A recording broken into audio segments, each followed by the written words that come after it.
History isn't just written by kings and warriors. Sometimes the most powerful stories are written by people who understand money. This is the story of a man who saved an entire empire without lifting a single sword, and then nearly destroyed it using the exact same tool.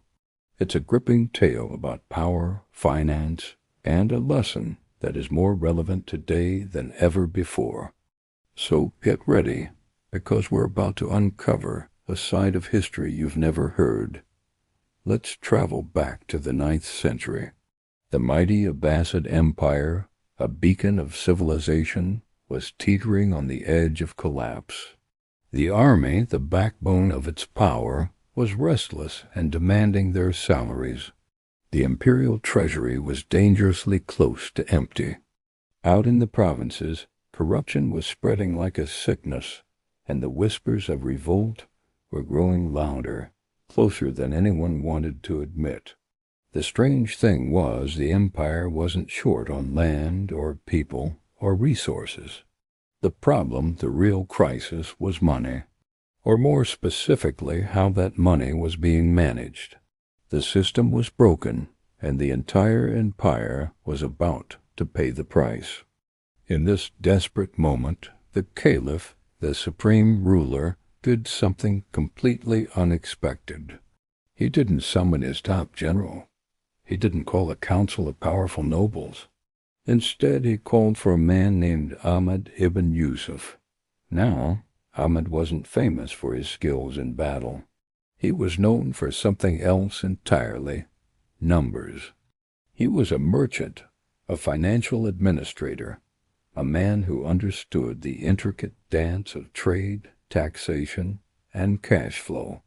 He stepped into the heart of the crisis and dared to ask one simple, yet incredibly dangerous question: where is all the money really going? Ahmad dug into the empire's finances, and what he discovered was shocking.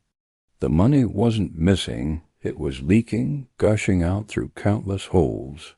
He found officials who were collecting salaries without doing any work. He uncovered governors who were systematically stealing tax revenue from their own provinces. The state's wealth, which should have been used to protect the empire, was being squandered on extravagant luxuries. So Ahmad got to work. He slashed unnecessary expenses. He meticulously reviewed every single account. He stripped away financial privileges, even from the most powerful men in the court. It was a risky move, but it worked. Within months, the treasury began to refill. The army was paid, and the soldiers returned to their posts. A sense of calm returned to the streets. The empire, which had been gasping for air, could finally breathe again, and it was all achieved without war, without violence.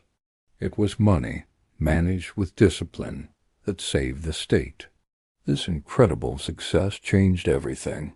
Ahmad ibn Yusuf became the most powerful man in the empire, not because he wore a crown or commanded an army, but because he controlled the flow of money. Provincial governors who once acted like kings now feared his audits. Merchants and traders learned to negotiate very, very carefully around him. He held no official title of rule, but his signature on a document carried more weight than 1,000 swords. He had become the shadow ruler, the financial heart of the empire. And this is the point in history where great success often plants the seeds of its own destruction. Slowly but surely, this immense power began to change Ahmad. The man who had once sought truth now began favoring those who showered him with praise. The warnings of his honest advisers were ignored. His focus shifted. Efficiency became more important than fairness. Maximizing profit became more important than delivering justice. On the surface, things looked great. The treasury continued to grow. The numbers were better than ever. But beneath the surface, the foundation of the empire was cracking. Trust, the invisible currency of any society, was disappearing. The markets grew nervous, losing confidence. The people began to complain, first in quiet whispers, and then in loud, angry voices. The empire was rich again, but it was fragile, hollowed out from the inside. Because money without ethics, without a moral compass, is one of the most dangerous forces in the world. The very system that had elevated Ahmad to unprecedented power became the instrument of his downfall. The governors he had alienated now united against him. The public, feeling the sting of his cold, calculated policies, blamed him for their troubles.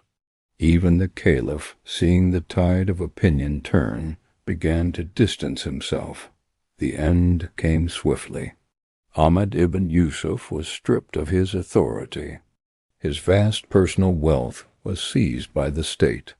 His influence, once absolute, vanished overnight. The man who saved an empire with finance had come dangerously close to bringing it all down with the very same tool. So why are we talking about a 9th-century financial administrator today? Because this isn't just a dusty story about the Abbasid Empire. It is a timeless story about businesses that prioritize profit over people. It's a story about governments that lose the trust of their citizens. It's a warning for investors, for entrepreneurs, for anyone who holds financial power. Money is just a tool. In the hands of discipline and integrity, it can build wonders. But in the hands of ego and greed, it destroys. The critical difference is never the amount of money you have, but the values that guide your decisions. History doesn't repeat itself, but it does leave us with powerful warnings. And perhaps the most important lesson from the life of Ahmad ibn Yusuf is this: money doesn't change people. It reveals who they truly are. Thanks for watching. If you found this story as fascinating as I did, make sure to like, subscribe, and hit that bell so you don't miss our next dive into history.